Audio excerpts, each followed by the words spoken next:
24th September 2018. Welcome to another edition of the Fatu Network News Review. My name is Omar Wali.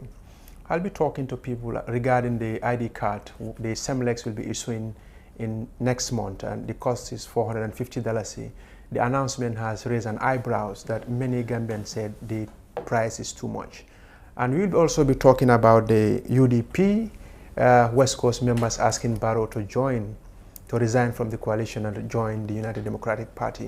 I'll be talking to a few people. Unfortunately, I tried to talk to the United Democratic Party's party spokesperson, Mame Fandintal, but his brief is unavailable.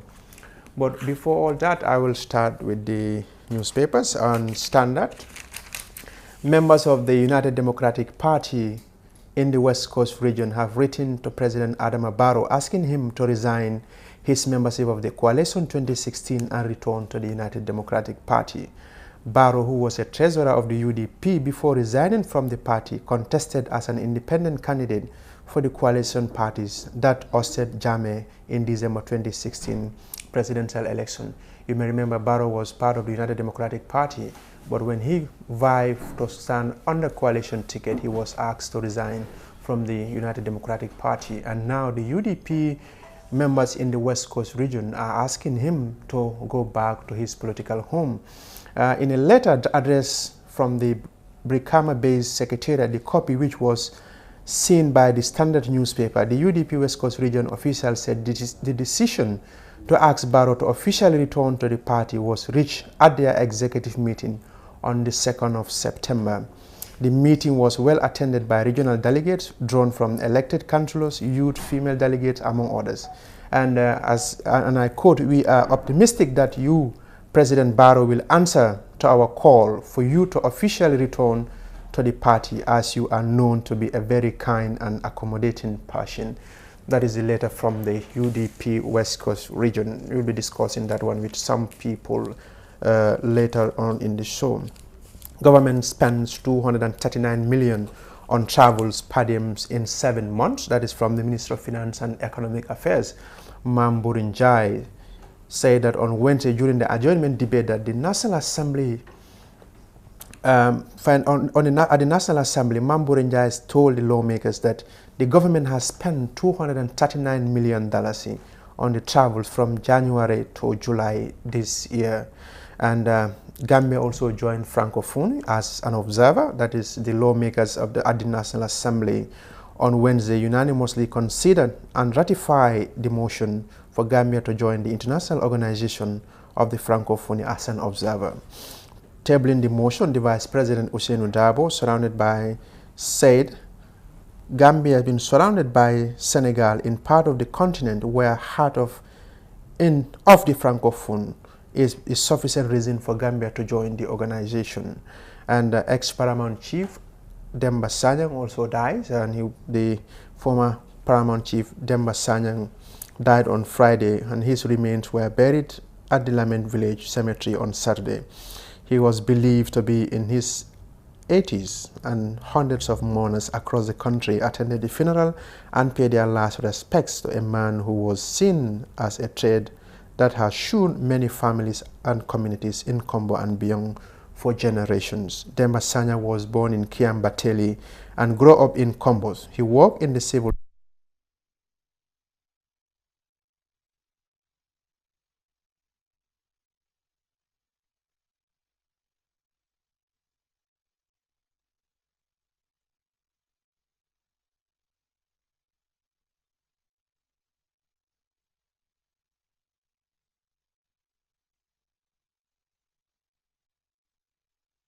Jammeh never dictates the Islamic Council. That is the president of the Gambia Supreme Islamic Council, Mohamed Lamin Toure, said contrary to the widespread belief that the former president Yahya Jammeh has never ordered the Supreme Islamic Council on religious affairs in the country. And like Toure said, Jammeh never interfered, but there has been different opinions on the Supreme Islamic Council. Some said they are politicized, and some did not even heed to their announcements. This is a country where people will observe, eat prayers in different days. And that is all we have on the Standard, and I will look at the Point newspaper. Point is reporting that the Lesotho king hails Njoben women gardeners, that is the king of Lesotho, His Majesty Lesotho III, who was in the country for a 3-day walking visit as Food and Agricultural Organization of the United Nations Special Envoy for Nutrition, has hailed Njoben gardeners in the Central River region for their efforts in fighting malnutrition and improving the income of their families. The Teachers for Change to embark on a sit-down strike. They embarked on a sit-down strike last Monday, and yesterday they had a meeting at Abuko, and they said they are going to continue with their strike so long their demands are not met. And part of their demands include increasement of their salaries, issuing of identity cards, no delay in payment of their allowances, and also timely payment of provincial hardship allowances.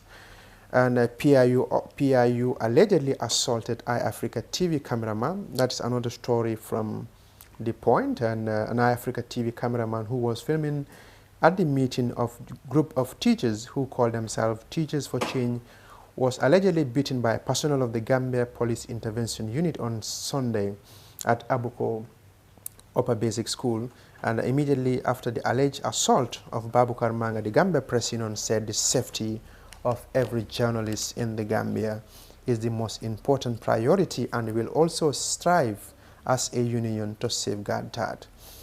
And that's all we have on the Voice, on the Point rather. In the Voice newspaper, Salah on 3 years transitional government, that is Halifa Salah, the National Assembly member for Serekunda, added his voice to the ongoing debate on 3 years transitional mandate for the coalition government led by President Adama Barrow, saying there is an urgent need to map out the way forward as his government is transitional government of 3 years.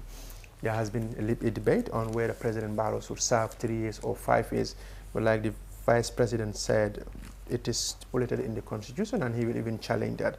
But still now, another story on national identity cards ready effective October 1st this year. Semlex will be issuing ID cards to Gambians after a very long time, and it cost $450. We have a story on that, and it will come in our news review. And Daily News, on Daily News, Education Minister said teachers in schools, that is the Minister of Basic and Secondary Education, Kaladiana Cole, recently told National Assembly members that an agreement was reached with most of the teachers who had threatened on a sit-down strike. She said she was speaking during the question and answer session of the National Assembly. Shortly, it was adjourned as same members wanted to know if the teachers' demands and queries were addressed. And according to Minister Cole, by Monday, 23rd September 2018, every school will be full with teachers, contrary to the threat of sit-down strike action by some teachers. And she said her ministry recognized only one union, which is the Gambia Teachers Union. And the Teachers Union is the one that takes care of teachers' welfare, but recently other group called Teachers for Change also emerged. The Minister of Basic and Secondary Education told MPs at the National Assembly. Barrow attends UN General Assembly. He'll be addressing the United Nations General Assembly in a few hours' time. And Turkey donate 7 million equipment to Gambia Radio and Television Services. And on the Fourier newspaper, the TRRC holds first town hall meeting, that is the Commission of Truth, Reconciliation and Reparation Commission, and partners have urged victims of the former regime to come out and reveal their stories. This call was made at a meeting of the commissioner held at Father Farrell Hall at Westfield, and the team, meet your TRRC, you are a citizen, you have a voice. And a commissioner has been set up to look into the human rights violations allegedly committed under the regime of the former President Yahya Jammeh. And new national ID cards will cost $450, and like we mentioned, and GPU reacts to police assault on journalists. Babukar Manga was allegedly assaulted by a PIU officer while covering the teachers' meeting at Abuko Upper Basic School. And they also on the story, teachers set to go on strike, and the teachers are stating that they will continue with their ongoing strikes. So viewers, that's all we have for you on the papers. And today our reporter Mariam Sise went out and spoke to a few people on the national identity card following the announcement that the Belgium company Semlex will start issuing national identity card in October. At the price of $450, it has raised a lot of debate on social media and on the ground. So we decided to send a reporter on the ground to talk to people. What do they make up the $450 on the Gambian national ID card?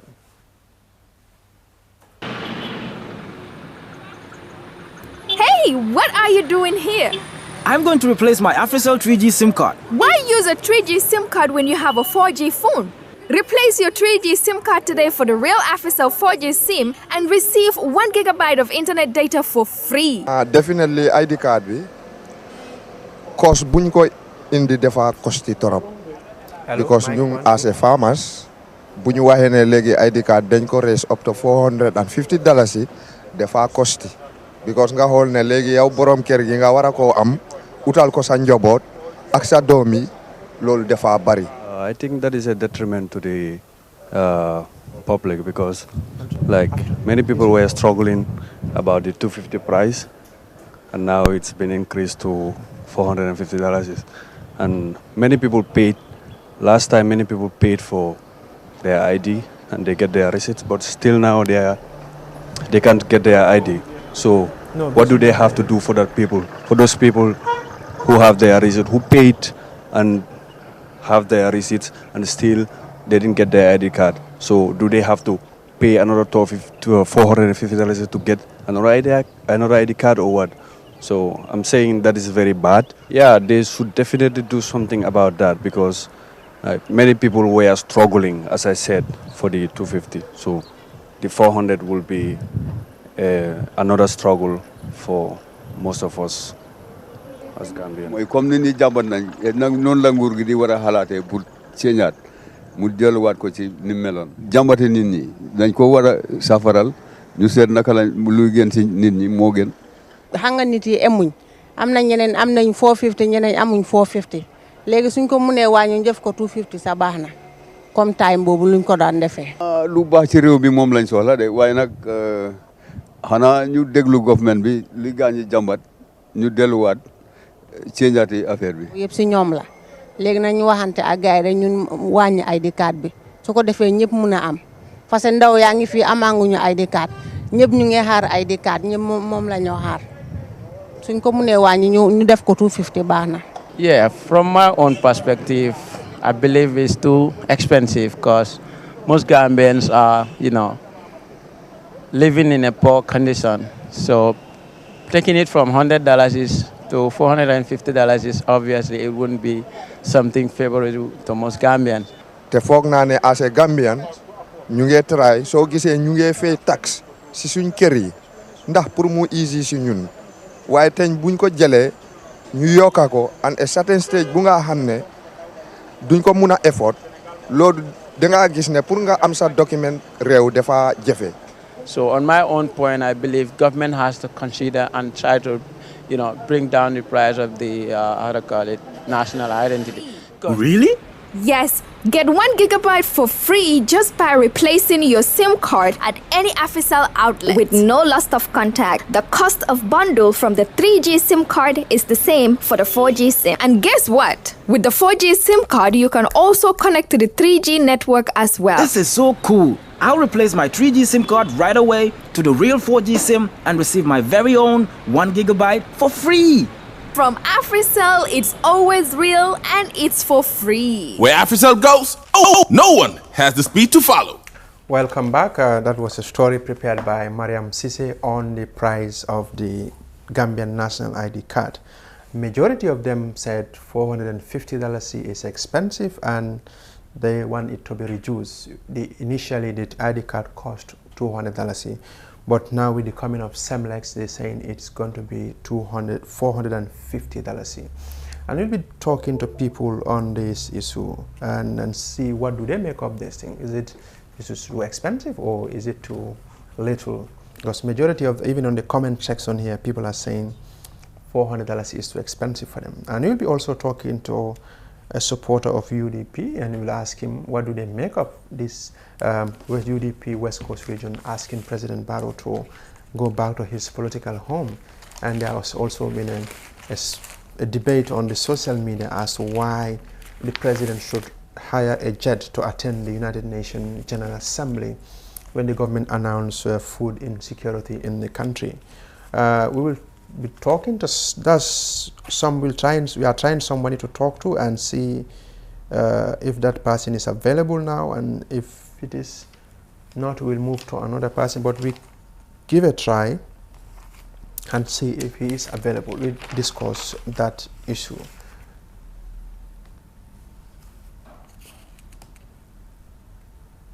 Hello? Hello? Hello, Assalamu alaikum. Omar, how are you doing? I'm doing well. Yourself? I'm not bad. Thank you very much. Thank you so much for your time, Yunus. No problem.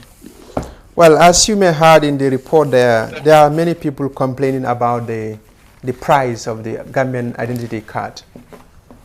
Yeah. What is your take on this $450? Some said it's too expensive and they cannot afford it.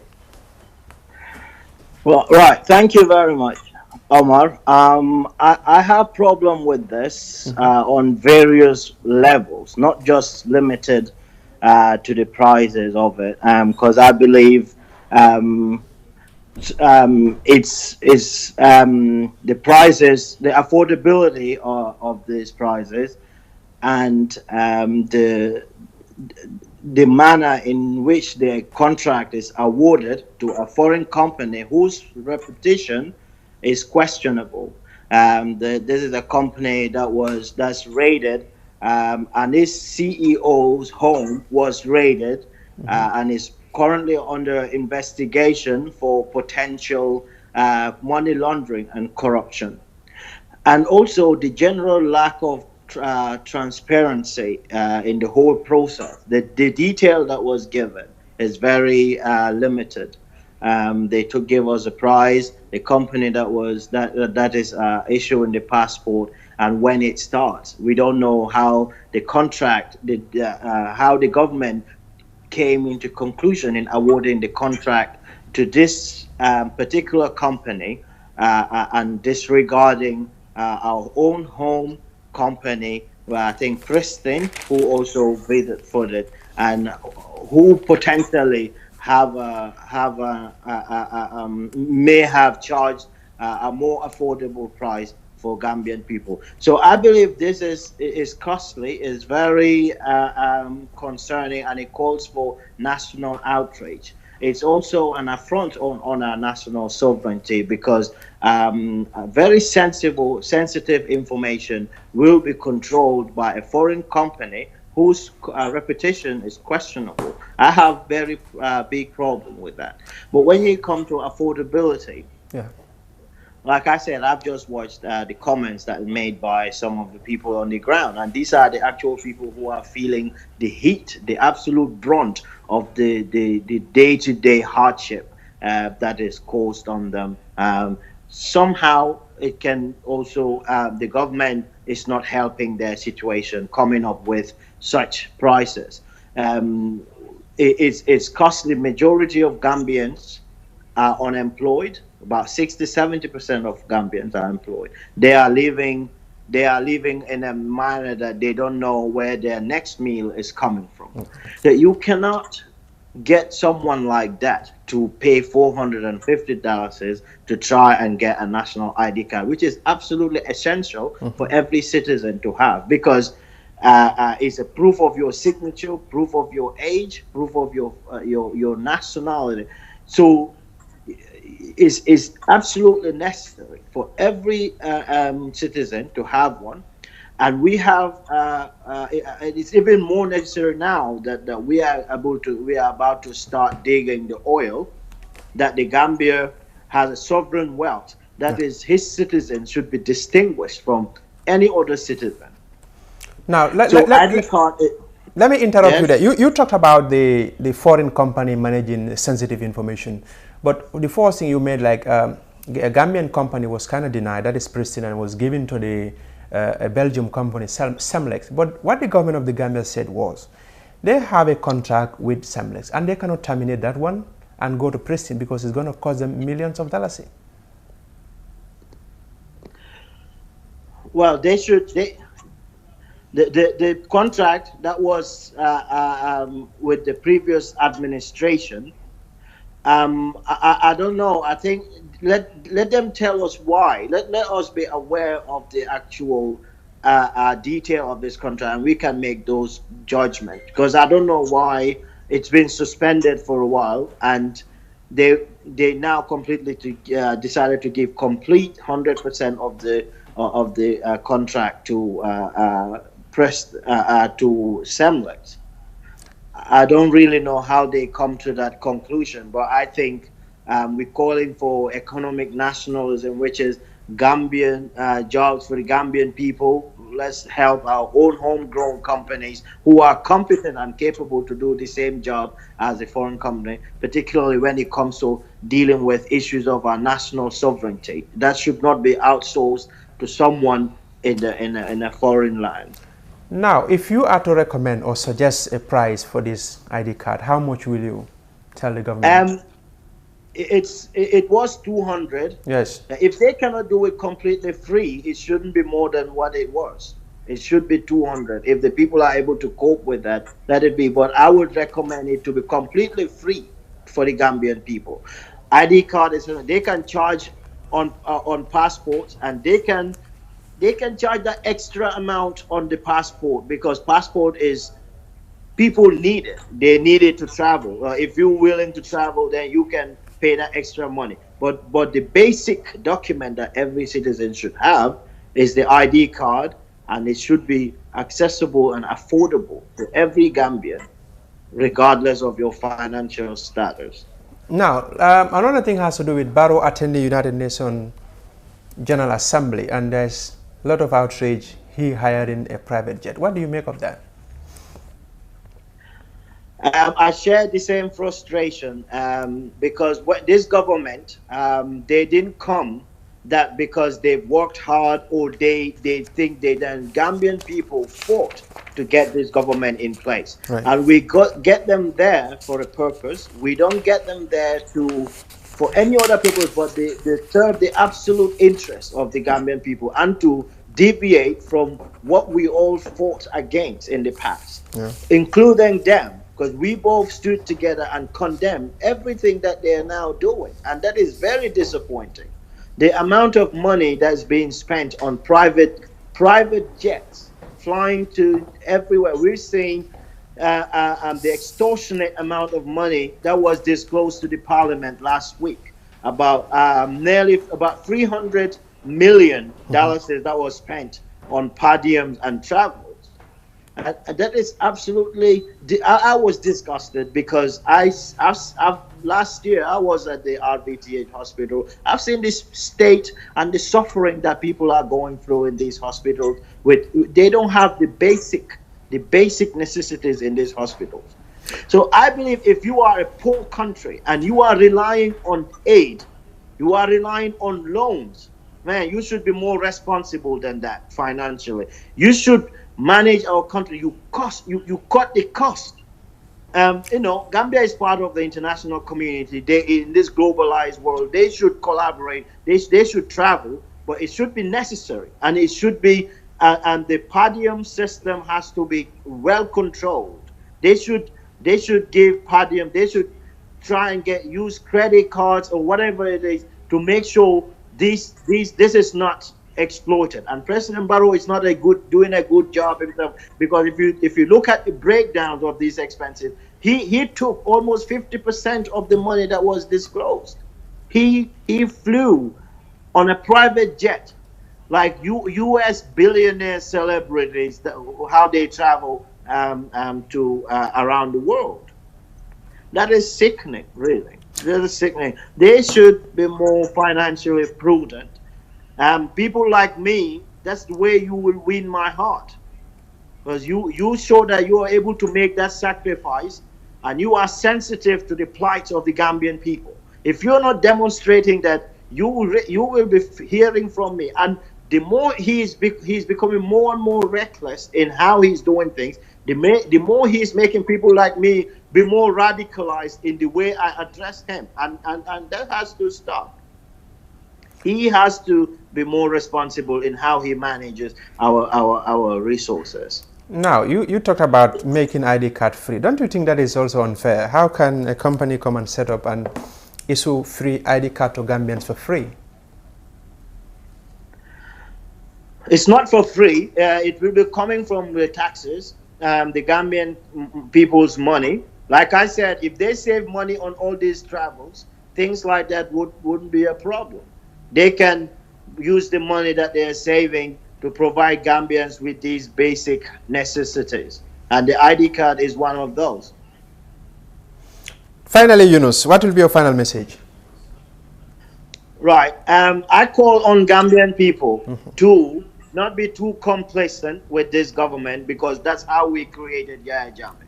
Not to be too blindly supporting this government, because this government today is different from the government that we had a year and a half ago.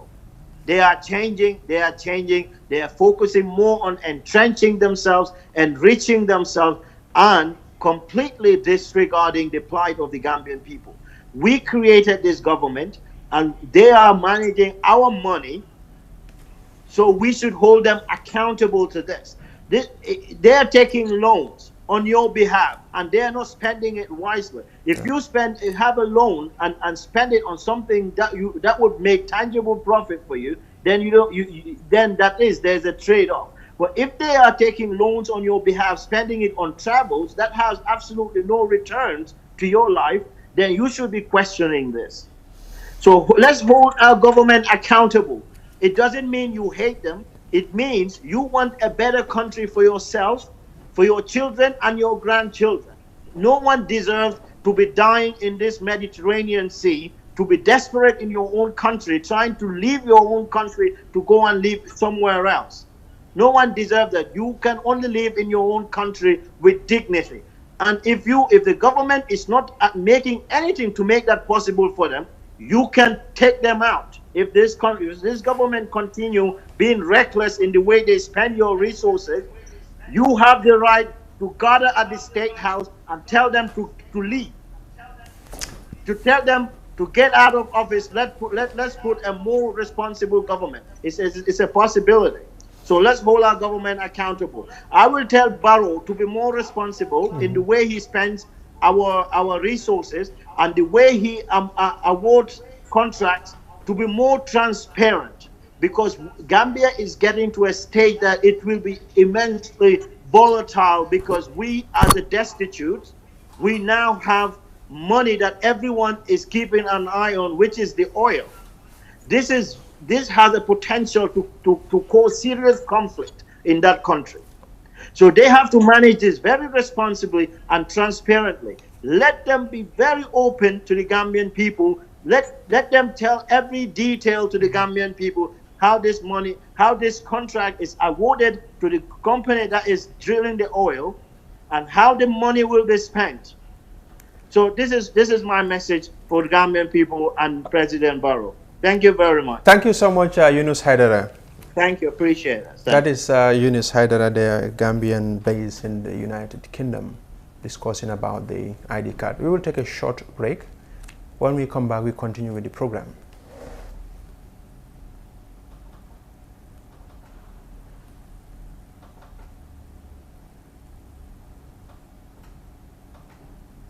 Housing Estate. Dalaba Housing Estate is our newest estate located on the Sukuta Jabang Road. You can buy a finished 2 or 3 bedroom house or service plots accompanied with a free fence and gate. At Dalaba Housing Estate, you get to enjoy bituminized roads, gated and fenced properties, solar street lights, water reticulation, public amenities, 1,500 fruit trees aligned in streets, and many more. Make a 40% down payment today and spread the balance conveniently for 10 years with GTBank, EcoBank, and Trust Bank. Terms and conditions.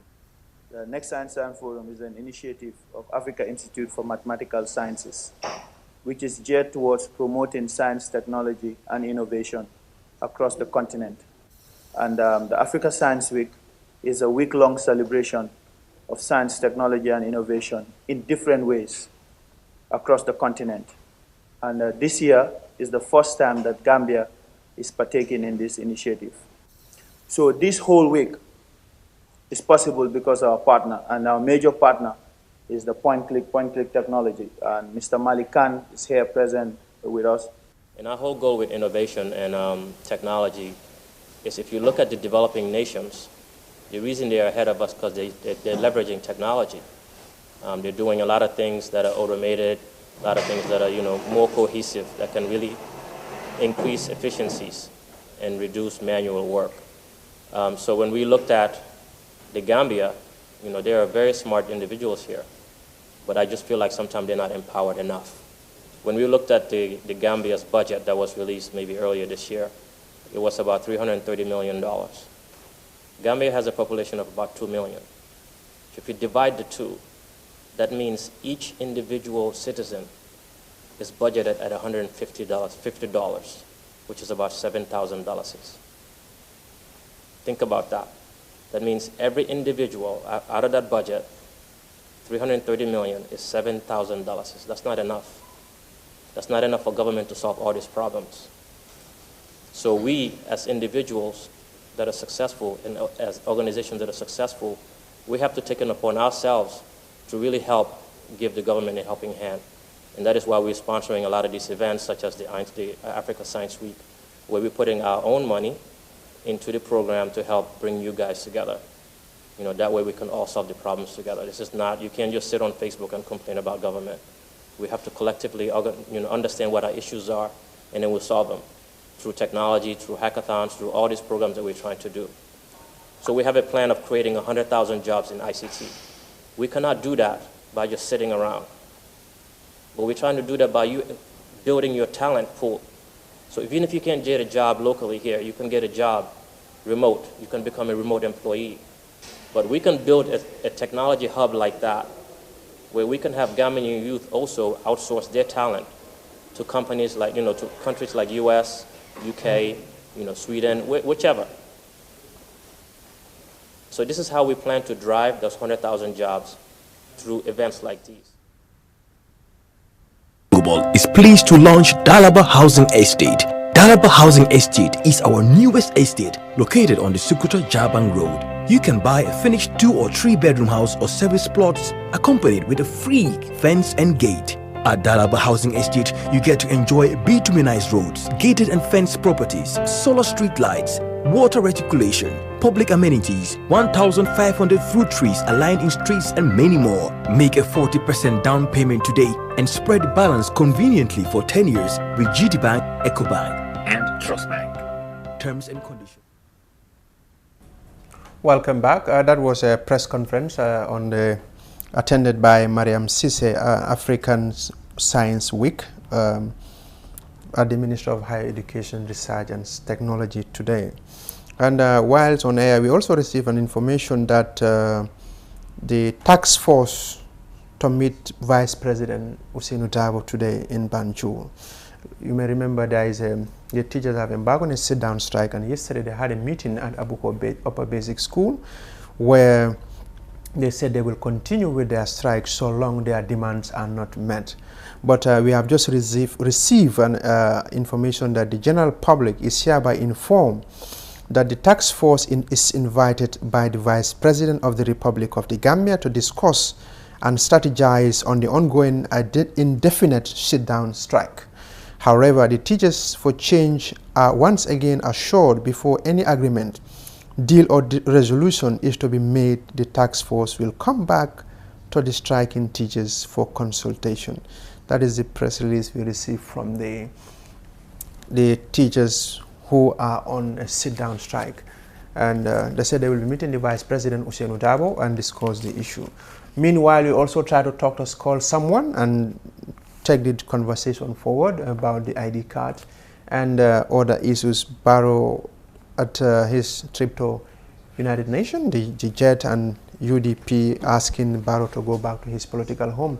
We will keep trying the person. As soon as we lay hand on him, we will have a discussion with him. And some of the stories making headlines today are UDP West Coast has asked President Barrow to go back to his party and resign from the coalition. The former Paramount Chief Demba Sanyang passed on Friday, and he was laid to rest on Saturday at his home village in Lamen. He was born in, it was laid to rest in Lamen. He was born in Kiang Batele, and is said to be in his 80s. He served as a Paramount Chief until 2017, when he was retired by President Adama Barrow, and he was succeeded by the Chief of Kambo North, Chief Suk Mamadou LK Boja. Yes, hello, Sedili, how are you doing? I'm good, thank you, Omar. How are you? I'm doing well. Okay, good. Oh, thank you once again for your time. You are UDP, and UDP members in West Coast region, they have asked President Barrow to resign from the coalition parties, and go back to United Democratic Party. Are you aware of this? Well, thank you, Omar. Hello to your viewers, and thanks for having me again. Yes, I'm aware of this. I came across this news online, and I saw the copy of the letter circulated on social media. Yes, I'm aware of it, Omar. So why is UDP calling on Barrow to go when he resigned from the party, and the agreement was he has to be there as an independent and not UDP? And as far as we know, we have a coalition government, not a ruling party. A government ruled by a single party. Omar, let me make a disclaimer here. I'm not speaking on any official capacity. I'm just speaking as a United Democratic Party supporter. What is even puzzling is, like, I know United Democratic Party is a very democratic platform where members do exercise their rights of opinion, and I think this West Coast region, this is what they have done here, while anybody within the party can freely express their views to the President of the Republic.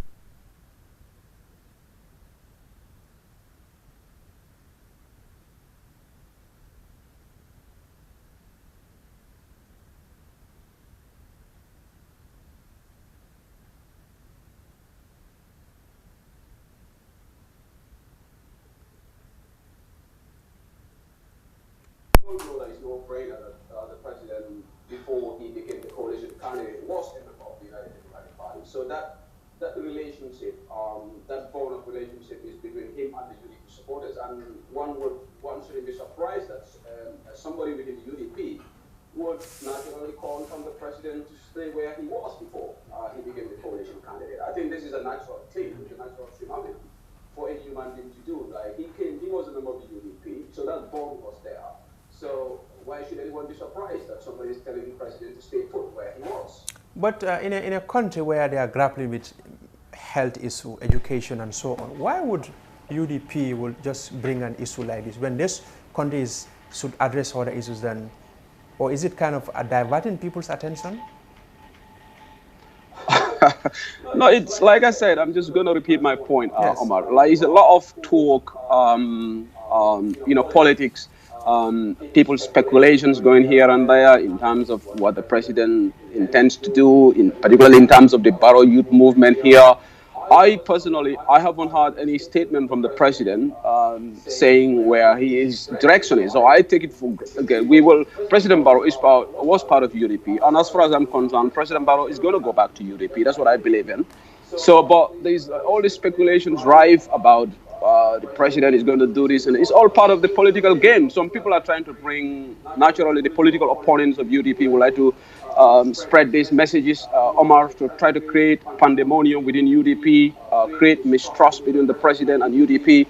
But as far as the last time the vice president of the Republic, Seydou Dabo, who is the secretary general and the party leader of UDP, said he is in full support of President Barrow, and he's calling on every UDP supporter to support President Barrow. So I'm going to go by what the vice president said, and I'm not even having any paranoia, anything like President Barrow is going to leave. But like I said, every UDP supporter, we are all Democrats in our way. So the West Coast region, maybe they have a good reason why they're doing this, but probably if something like this had come from the executive committee of the UDP, then it would have carried a different direction as well. But it's just a branch of the UDP in Brikama. People exercising their right, telling the president, come back to where you were before. I don't see anything wrong with that. Now, let's talk about Barrow hiring a jet to go to the United Nations General Assembly. Let's talk about what? Sorry, I'm not getting you clearly. Sorry. Barrow has been blamed for hiring a jet to go and attend the United Nations General Assembly when the government of the Gambia declared an food insecurity, and they said 95% of the population, like 1.7 million people, are at risk of food insecurity. Omar, I already made my views known on this on social media. Like, I am not happy with that decision. Gambia is going through what we call austerity measures. The finance minister, the then finance minister, Amadou Sani, when he addressed the budget speech, did promise Gambians that we are going to cut the expenses to the extent that the permanent secretaries and the ministers, we are not going to allow travel with business class. Like, they were going to cut everything, the vehicle policy and everything. So it is in sharp contrast for us to see our head of state travel to New York with a private jet. Because I gave an example of the president of Mexico. Mexico is by far more powerful economy than Gambia. Gambia, majority of Gambians living on less than $1 a day. We have, more pressing issues. So the president could have traveled to New York via SN Brussels. No matter how long it would take him to travel to New York, but I think that would be a better decision than traveling with a private jet, and I think it's a bad decision. And I hope this will be the last time we will see the president travel with, on such an expensive plane when majority of Gambians are living on abject poverty. I think this is something that I am not happy with, and a lot of people are not happy with. I don't know what the president's reason are of traveling with the private jet. But if the Mexican president could he sat at the airport for hours because there was bad weather there, and he waiting for a commercial flight, why couldn't President Barrow do the same thing? This is a country, this is a government that said they inherited a bad economy, the former dictator looted everything. So we don't want to see things like this happen. I strongly condemn it. We want to hear from the government what's the reason. Probably the government spokesperson or the information minister or any other representative of government could come and tell us what was the president's reason for hiring a private jet. But Omar, I think the president should stop hiring private jets and travel with SN Brussels. I can remember the former Sadauda Karaba Jawara used to travel on commercial planes. So why can't President Barrow do the same thing? I've recently seen the Tanzanian president Magufuli on Ethiopian Airlines, and Ramaphosa, South African president, also on another flight going to attend another meeting. Let's talk about the ID cards now. There is an outcry, $450. Let's talk about what, sorry, I'm having hearing problems. I don't know whether it's from my end or your end. The identity card, SEMLEX will start. Oh, the identity cards, yes. Yeah, it's already an outcry, $450. Many people said it is too expensive.